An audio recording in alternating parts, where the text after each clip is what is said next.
Welcome to the new video of Neurophilos.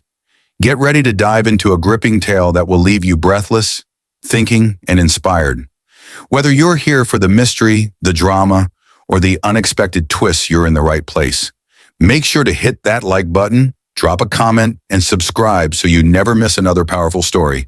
Let's begin. The promise that never arrives. Modern life is built around a promise. Not an explicit one, but a quiet, persistent assurance whispered through culture, education, and media. Happiness is just ahead. From childhood, we're taught that fulfillment is something we move toward, first through achievement, then through experience, then through love, success, recognition, and self-actualization. If we keep progressing, keep improving, keep striving, we'll eventually arrive. Entire industries depend on this belief. Self-help books promise clarity in a few steps. Luxury brands sell status as meaning.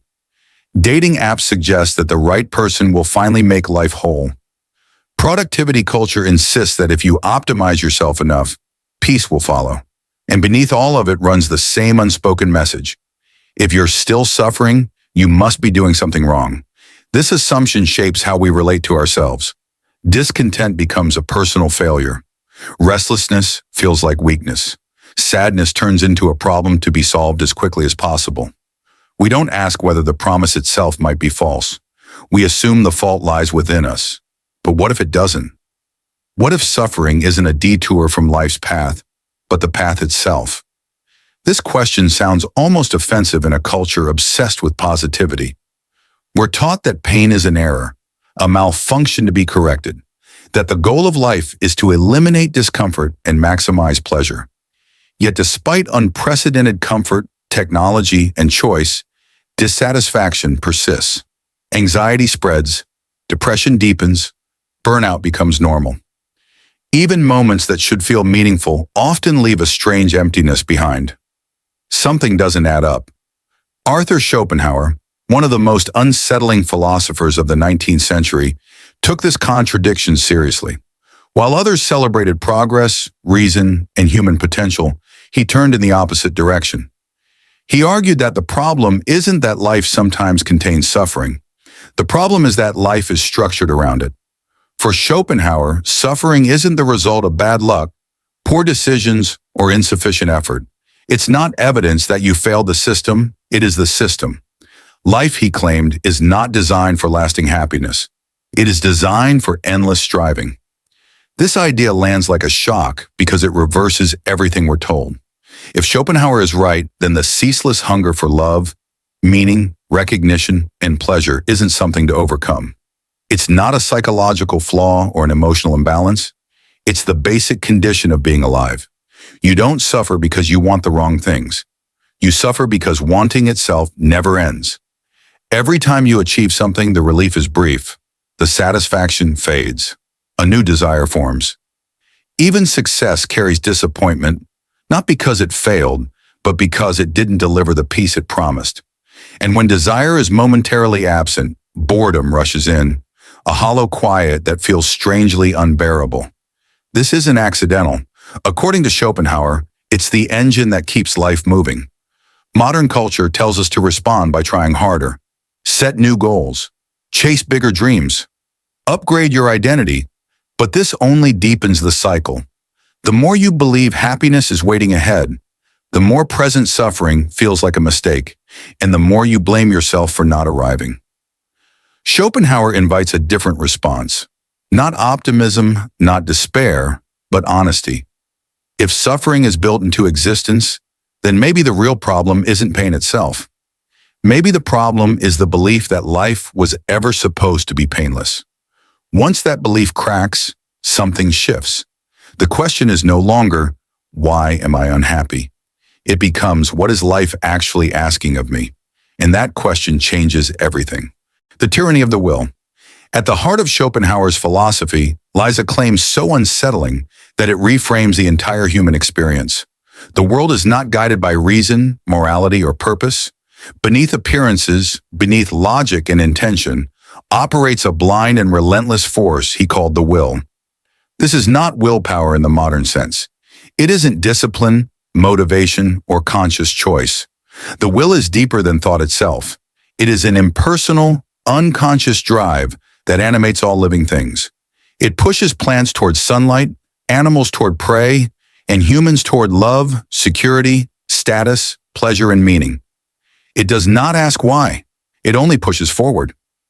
You do not command this force. You express it. We like to believe that we are rational beings who decide carefully, weighing options and acting logically. Schopenhauer dismantles this comforting illusion. According to him, reason is not the master of human behavior. It is its servant. Our intellect does not generate our desires. It explains them after the fact. We feel the urge first.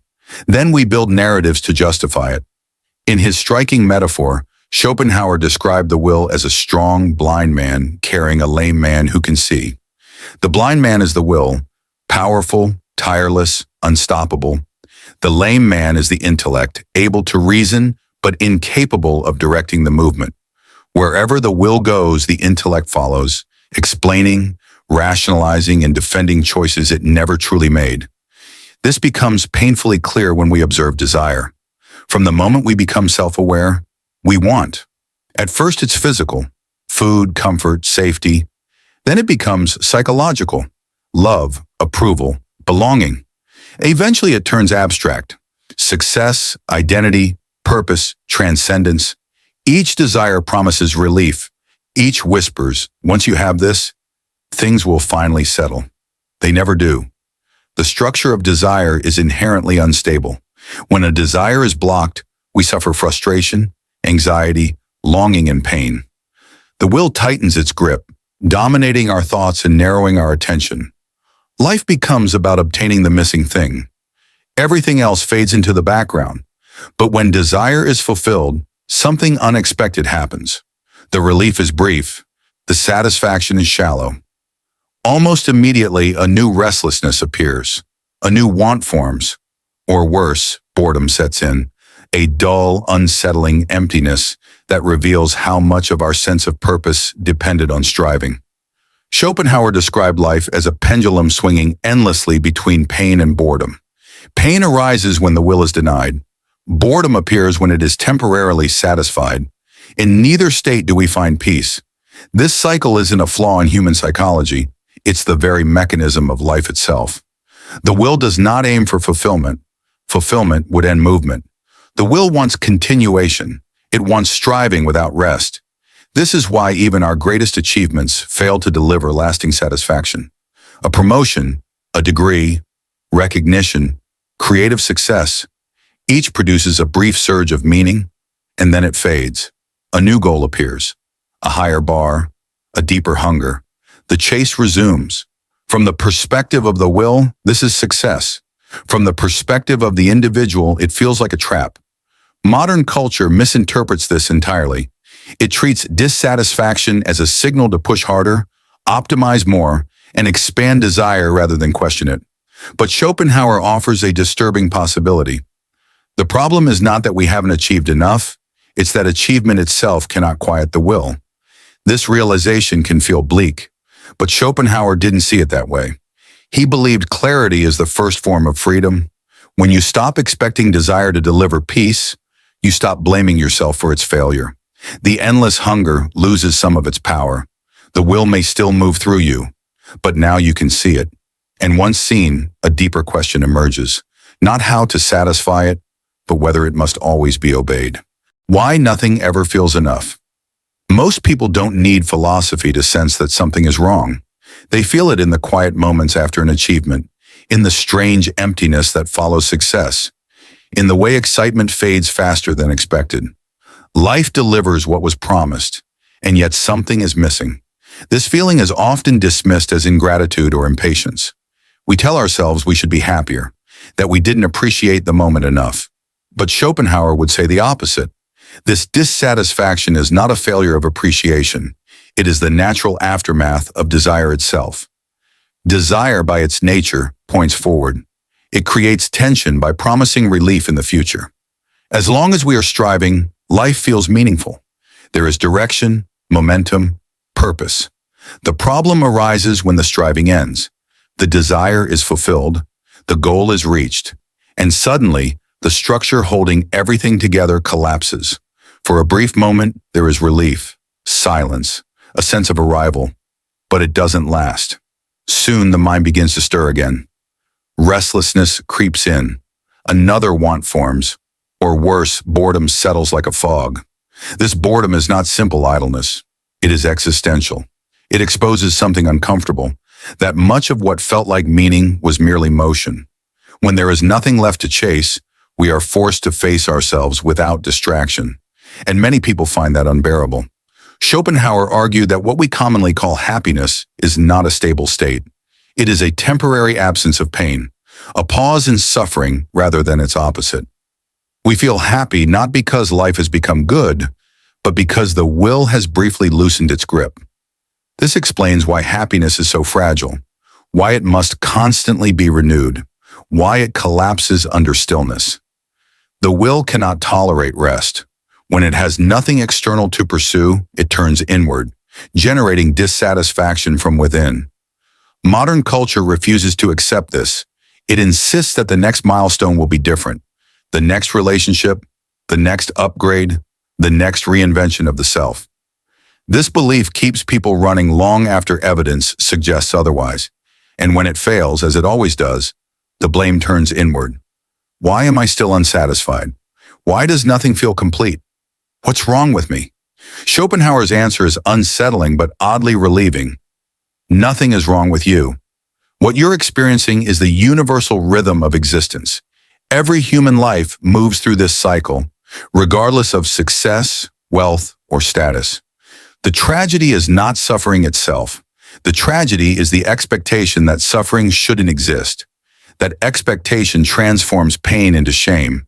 It convinces people that they are broken for feeling what every living being feels. It turns life into a performance where contentment must be displayed, even when it isn't felt. This is why so many people feel isolated in their dissatisfaction. Everyone appears to be moving forward, enjoying life, finding fulfillment, while you're quietly wondering why it all feels hollow. But Schopenhauer would argue that this sense of isolation is an illusion. Beneath the surface, the same hunger drives everyone. Once this is understood, something important shifts. The question changes. Instead of asking how to finally achieve happiness, a more honest question emerges. What if happiness was never the goal? What if the aim of life is not to feel good, but to see clearly? This shift doesn't remove suffering, but it removes a second layer of pain. The belief that suffering means failure. When dissatisfaction is understood as structural rather than personal, it loses some of its sting. You may still want, you may still strive, but now you know why satisfaction never lasts, and knowing that changes how tightly the illusion can hold you. In the next chapter, we turn toward a harder question. If suffering is unavoidable, how can it be carried with dignity, without denial, without false hope, and without surrender? How to bear the unbearable. If life is defined by dissatisfaction, craving, and the relentless movement of the will, what can a human being do? Must we be powerless victims, endlessly tossed between pain and boredom? Schopenhauer's answer is both sobering and empowering. You cannot escape the will, but you can learn to bear it. Bearing suffering does not mean passive resignation. It does not mean retreating into numbness or distraction. Instead, it begins with understanding, the first form of clarity. When you recognize that desire itself is the source of suffering, you stop blaming yourself for being unhappy. You see that your pain is not proof of failure, weakness, or moral deficiency. It is proof that you are alive, that the will flows through you as it does through all beings. This intellectual clarity alone can relieve a surprising amount of anguish. The moment you stop thinking of dissatisfaction as a personal flaw, it loses its tyrannical grip. The next step, according to Schopenhauer, is the minimization of desire.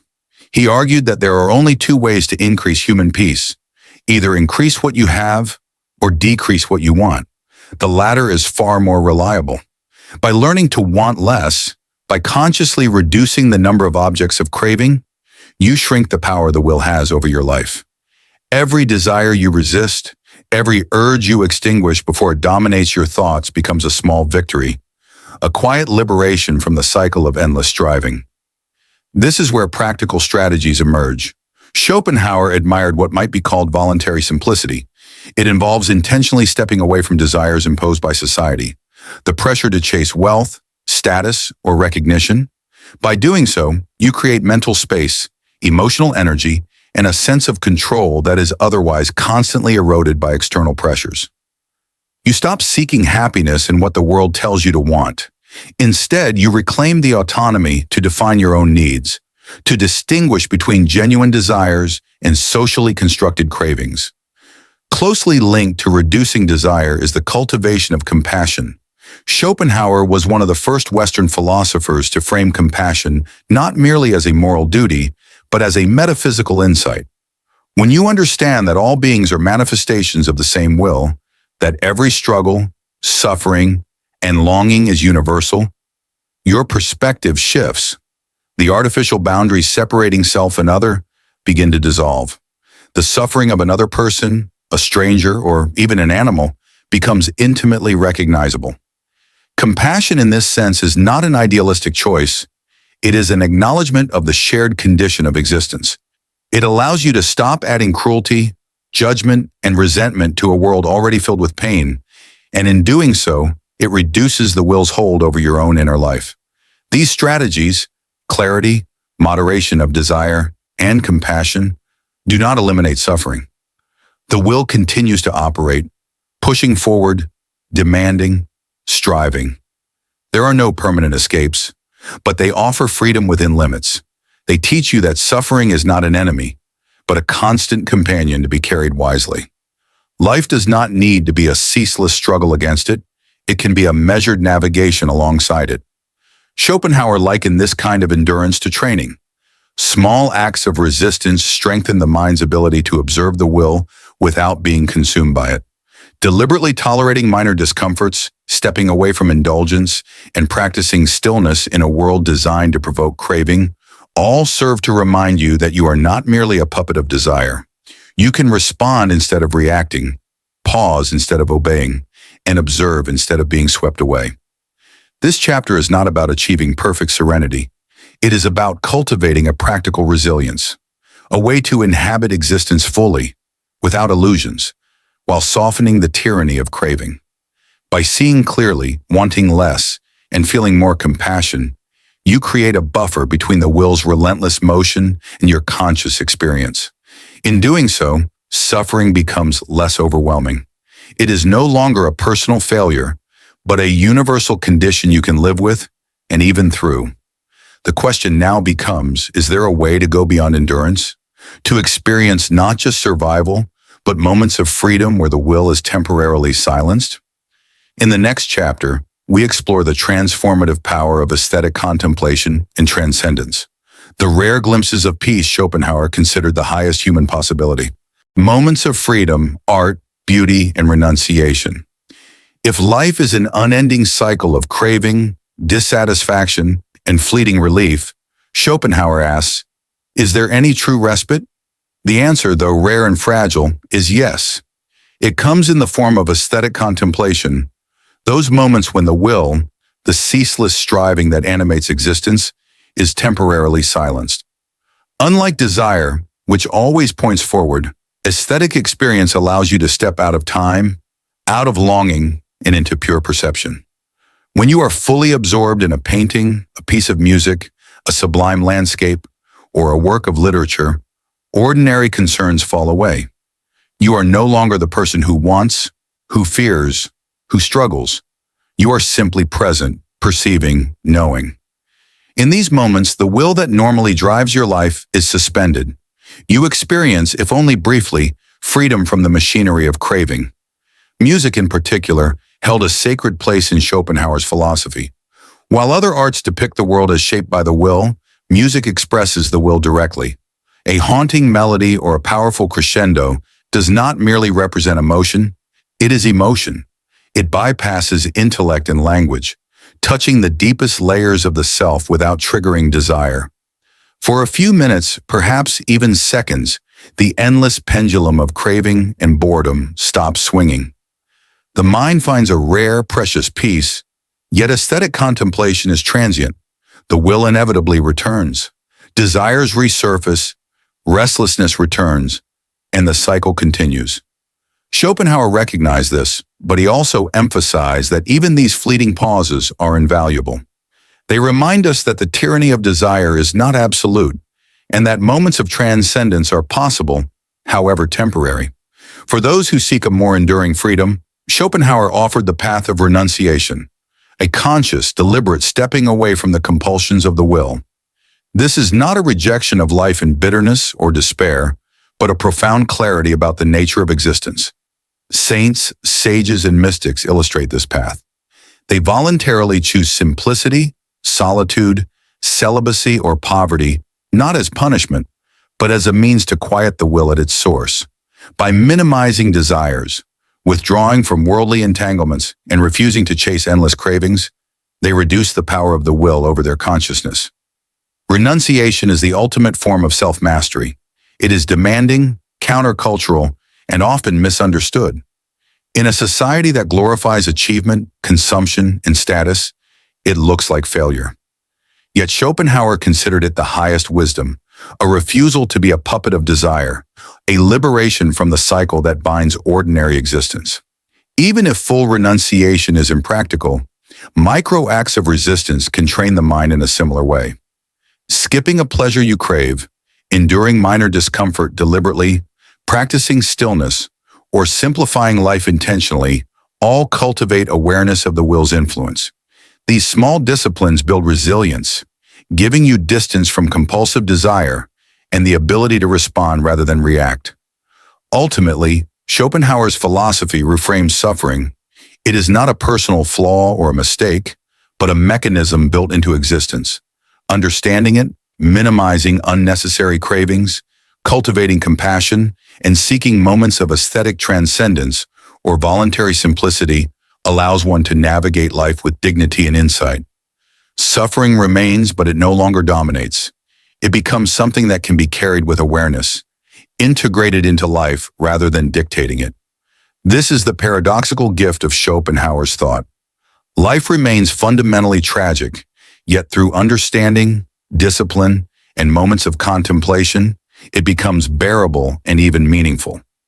You cannot escape the will entirely, but you can create pockets of freedom, spaces where desire loses its grip, where the mind and heart can rest, and where clarity, compassion, and beauty provide glimpses of something beyond suffering. In this way, life is not a pursuit of happiness, an illusion, but a journey of endurance, insight, and rare transcendence. Schopenhauer does not promise salvation, but he offers honesty, strategy, and the possibility of freedom within the inevitable structure of suffering. To live consciously, to observe desire without being controlled by it, and to find those fleeting moments of silence in a noisy, insatiable world is perhaps the truest form of human freedom.